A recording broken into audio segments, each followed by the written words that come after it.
به نام خدا، سید امیرحسین ایمانی پارسا هستم، مدیر عامل شرکت رادین در حوزه آرندی غیر مستقر ما فعالیت می‌کنیم. یکی از حلقه‌های مفقوده صنعت رو من اینجا دیدم،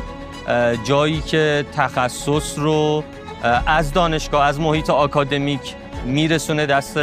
نیازمندش که تو صنعت باشه و از معدود غرفه‌هایی هست که ما میتونیم توی این نمایشگاه‌ها یا در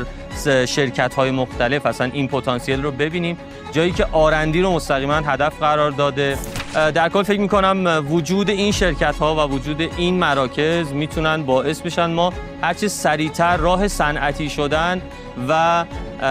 تکنیکال شدن رو طی بکنیم و مهمترین چیزی که برای من به عنوان کسی که تجربه این مسیر رو داره